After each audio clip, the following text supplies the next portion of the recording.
Well, greetings, everybody. Fancy Tom Jane coming to you in my snazzy transgender colored sweatshirt. I'm walking tranny flag today. Um, and having a really wonderful experience now that I'm living out loud and authentically as myself. I mean, I'm not trying to convince anybody I'm a woman. I'm just trying to let people know that I'm a feminine man. And there's organic basis for this. I mean, my body isn't exactly masculine, and my brain is wired for female. And you have to understand gender dysphoria and the difficulty of living with it, because your brain is looking for nerve endings that are in the wrong place. Your fantasies don't match your reality. Um, but these are things that people are starting to understand as transgender people are become more visible and talk about their experience. Like, say what you will about CJ, but she's legit. She lived with gender dysphoria and did something about it. And yeah, she's privileged, and yeah, she spent a lot of money, and yeah, she's got some funky ass Republican ideas, but she's still. Um, People are paying attention to us more since then. Um, And the survey just came out from 2015. I thought, several people, Brent Tannehill and Lexi Cans, and several people have already posted about it. Mark Lupka, I think, a whole mess of them. I thought maybe I'd better read rather than write on this. In the USTS, who the hell put this together? Um, the acknowledgments are to the transgender community participated, and who are the individuals doesn't really. Survey outreach coordinator was a NCTE. Oh, National Center for Transgender Equality did this. Okay, that's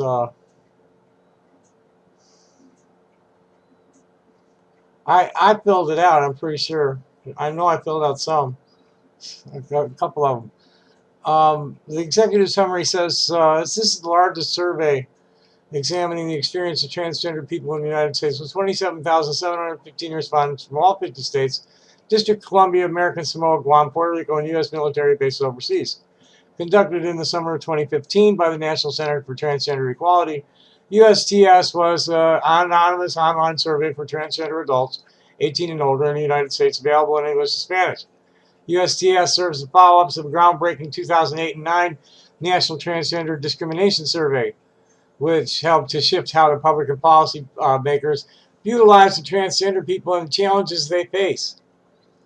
This is where I usually end up feeling guilty. I'm in Tucson. And I got a 25% discount today for being queer when I signed up for a new what's it called? Oh shit. Blue I forget. Blue Wind, something like that. It's a wireless internet provider. I get 25% discount, unlimited data for $59. Juan will be doing some serious live streaming. Um, because I'm queer. It was an LGBT discount. It's owned by a gay man, and he's part of the LGBT Chamber of Commerce, and they give a discount for being queer.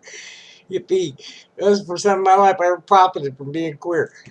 Um, so anyway, moving right along, and I ran into one of the 420 family guys taking a break at lunch. So he's got he's a remodels houses and stuff.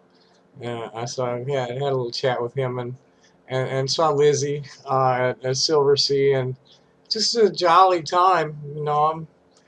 I'm able to be me, and I'm accepted as me, and nobody gives me any crap about you know insisting that I'm a man, except for like hateful, stupid people that in my anti-fan club. You know, just definitely not on the street, which is um why I wanted to read this. As the findings reveal disturbing patterns of mistreatment and discrimination and startling disparities between transgender people in the survey and the U.S. population when it comes to the most basic elements of life, such as finding a job, having a place to live, accessing medical care, and enjoying the support of family and community. Survey respondents also experienced harassment and violence at alarmingly high rates. Several themes emerged from the thousands of data points presented in the full survey report. The majority of the people that I know, transgender people that I know,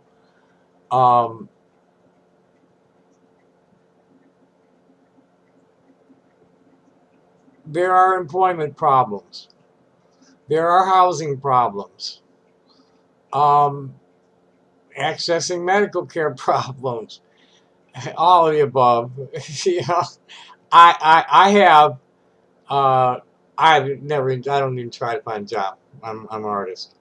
And I have, I'm accepted by the Tucson police on the street with my saxophone and my jewelry, and it's cool.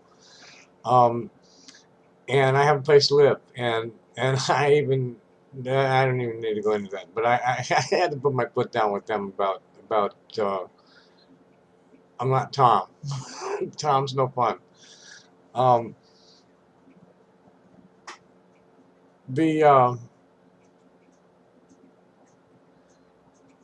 There's respondents reported high levels of mistreatment, harassment, and violence in every aspect of life. I get it in none, except for my anti-fans. Just the only place. People in this town, if they make you as transgender and they're upset by it, they keep their mouths shut. 1 in 10% of those who are out to their immediate family reported that a family member was violent towards them because they were transgender, and 8% were kicked out of the house because they were transgender. The majority of respondents who were out or perceived as transgender while in school, K-12, experienced some form of mistreatment, including being verbally harassed, 54%, physically attacked, 24%, sexually assaulted, 13%, and because they were transgender. Further, 17% experienced such mistreatment, severe mistreatment, that they left school as a result. In the year prior to completing the survey, 30% of the respondents who had a job reported being fired, denied a promotion, or experiencing some other form of mistreatment in the workplace due to their gender identity or expression, such as being verbally harassed or physically or sexually assaulted at work. In the year prior to completing the survey, 46% of the respondents were verbally harassed and 9% were physically attacked because of being transgender. During that same time period, 10% of the respondents were sexually assaulted, and nearly half were sexually assaulted at some point in their lifetime. I escaped one. Severe economic hardship and instability. The findings show large economic disparities between transgender people in the survey and the U.S. population. Nearly 1/3, 29% of respondents were living in poverty, compared to 14% in the U.S. population. A major contributor to high rate of poverty is likely respondents' 15% unemployment rate, 3 times higher than the unemployment rate in the U.S. population at the time of survey, which is 5%. Respondents were also far less likely to own a home, with only 16% of respondents reporting home ownership, compared to 63% of the U.S. population. Even more concerning, nearly 1/3, 30% of the respondents have experienced homelessness at some point in their lifetime, and 12% report experiencing homelessness in the year prior to completing the survey because they were transgender. Harmful effects on physical and mental health. I have a lot of physical health problems that are related to my miswiring that I'm always dealing with. Mainly allergies. And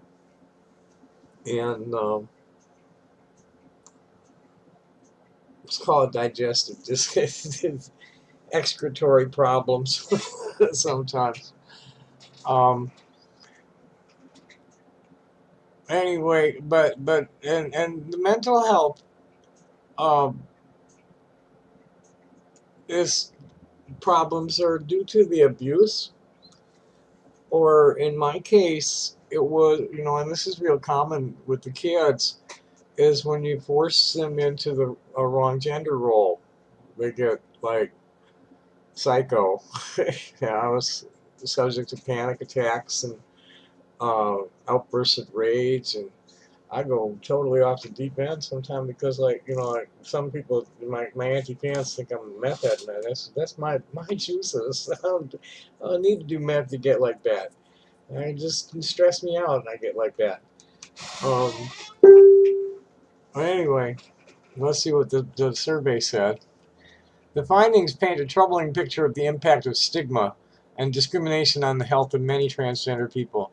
A staggering 39% of respondents experienced serious psychological distress in the month prior to completing the survey, compared with only 5% of the U.S. population.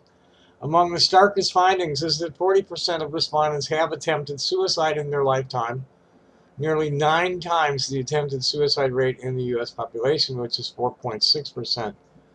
Um, I have to wonder if the transgender rate is higher than the veterans, or if the veteran rate is higher, because their suicide rate's pretty outrageous. It's in the last 20 years. Respondents also encountered high levels of mistreatment when seeking health care. In the year prior to completing the survey, 1/3, 33% of those who saw a healthcare provider had at least one negative experience related to being transgender, such as being verbally harassed or refused treatment because of their gender identity. Additionally, nearly 1/4, 23% of the respondents reported they did not seek the health care they needed in the year prior to completing the survey due to fear of being mistreated as a transgender person, and 33% did not go to a health care provider when needed because they could not afford it. Compounding impact of other forms of discrimination. When respondents' experiences are examined by race and ethnicity, a clear and disturbing pattern is revealed. Transgender people of color experience deeper and broader patterns of discrimination than white respondents and the U.S. population. Sex workers, transgender sex workers of color are the most likely person to get murdered in America. While respondents in the USDS sample overall were more than twice as likely as the U.S. population to be living in poverty, people of color, including Latino, 43%, American Indian, 41%, multiracial, 40%, and Black, 38% respondents were up to 3 times as likely as the U.S. population, 14% of them, to be living in poverty. The unemployment rate among transgender people of color, 20%, was 4 times higher than the U.S. unemployment rate of 5%. People of color also experienced greater health disparities. While 1.4% of all respondents were living with HIV, nearly 5 times the rate in the U.S. population, which is 0.3%. The rate among black respondents, 6.7%, was substantially higher, and the rate for black transgender women was a staggering 19%. Unsafe sex. Undocumented respondents were also more likely to face severe economic hardship and violence than other respondents.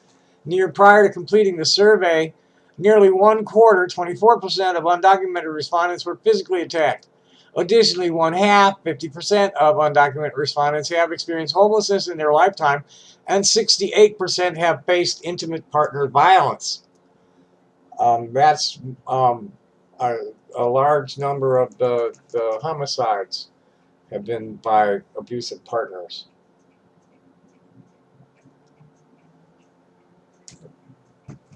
Respondents with disabilities also faced higher rates of economic instability and mistreatment.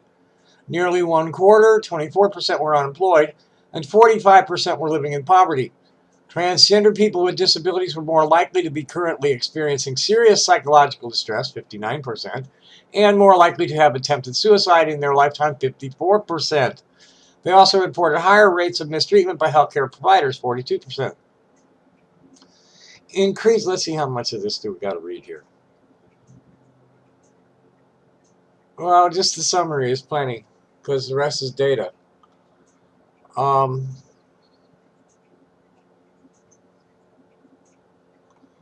Increased visibility and growing acceptance.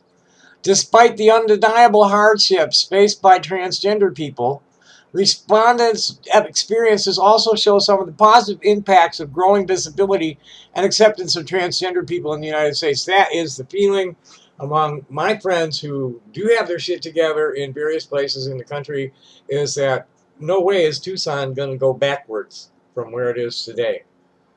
It's going to take a whole lot of like violent insurrection to put transgender people at the kind of risk that the alarmists are worried about. One such indication is that an unprecedented number, nearly 28,000, of transgender people completed the survey, more than 4 times the number of respondents in the 2008-2009 NTDS. That was the summer. That was the summer of Caitlyn's tabloid transition, wasn't it? The 2015.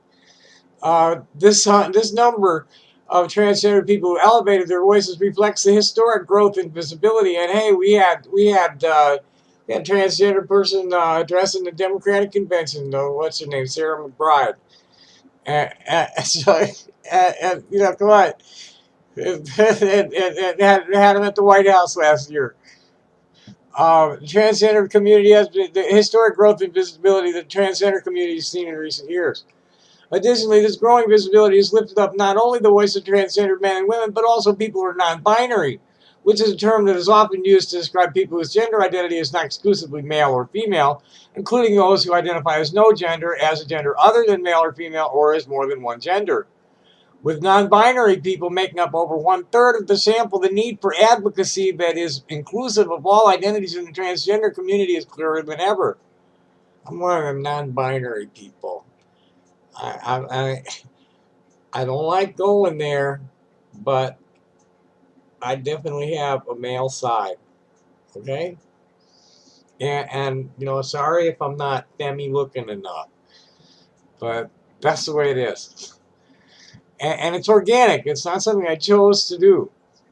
It's the way I'm built. Respondents' experiences also suggest growing acceptance by family members, well, not mine, colleagues, yes, classmates, yes, and other people in their lives, yes. Hey, I'm really having a wonderful time here in Tucson, being like accepted as me. Gender is hardly ever an issue. I hardly ever even get to talk about it with anybody because nobody's interested. It's like, oh, okay, and I don't feel any contempt with, you know, people when they, you know, refer to me as she or her. I mean, you know, some people have trouble getting it, but the ones who do aren't, you know, they're not being snide, they're not being, you know, contemptuous. I feel that. You know, you're not gonna refer to me as a woman and be laughing about it, say, without me knowing. I'm sorry. And the kids are really like, that's where it's at. You know, less than half the kids are identifying as straight anymore. More than 2/3, 68%, who were out to their coworkers reported their coworkers were supportive. Of students who were out to their classmates, more than half, 56%, reported their classmates were supported them as a transgender person. Overall, the report provides evidence of hardships and barriers faced by transgender people on a day-to-day basis. It portrays the challenges that transgender people must overcome and the complex systems that they are often forced to navigate in multiple areas of their lives in order to survive and thrive. Given this evidence, governmental and private institutions throughout the United States should address these disparities and ensure that transgender people are able to live fulfilling lives in an inclusive society. This includes eliminating barriers to quality, affordable health care, putting an end to discrimination in schools, the workplace, and other areas of public life, and creating systems of support at the municipal, state, and federal levels that meet the needs of transgender people and reduce the hardships they face. It's happened here. You know, we are defined, gender identity is defined as a protected right of choice in Tucson in their anti-discrimination law. And you tell a government worker that you're transgender, and bam, they turn a switch. There's no argument. It's okay, ma'am, or Okay, sir. And nobody cares. Somebody makes you transgender, they just don't pay any attention. If you get any response out of anybody who notices that there's a transgender person in public, it's usually a friendly smile. So this is just, this is the 21st century. Leave the it's about peace and love. This includes this includes eliminating barriers to we read that. As the national conversation, that's where we're at. I'm being an irrelevant pain in the ass as part of the national conversation here. As the national conversation about transgender people continues to evolve, public education efforts to improve understanding and acceptance of transgender people are crucial. The rates of suicide attempts, poverty, unemployment, and violence must serve as an immediate call to action, and their reduction must be a priority. Despite policy improvements over the last several years, it is clear that there is still much work to ensure that transgender people can live without a fear of discrimination and violence. Well, let's look through here. This family and life, faith communities, families, identity documents,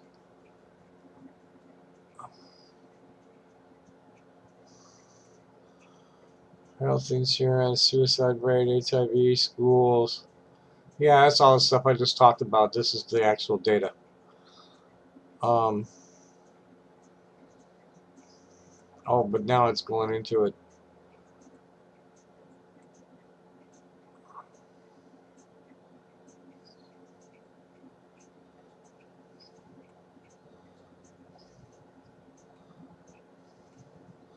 Methodology, blah blah blah, blah blah blah blah blah blah blah. Yeah, that's a lot of blah blah. I don't need to read that. What's to say? From my perspective, the biggest threat to the transgender people is the infighting. It's not, you gotta be nice to each other. We're a tiny minority, and people just get to know us, and if we're like screeching at each other, that's just like not gonna help our relations with the rest of the world or make our case. So thanks for watching. Happy day. Bye bye.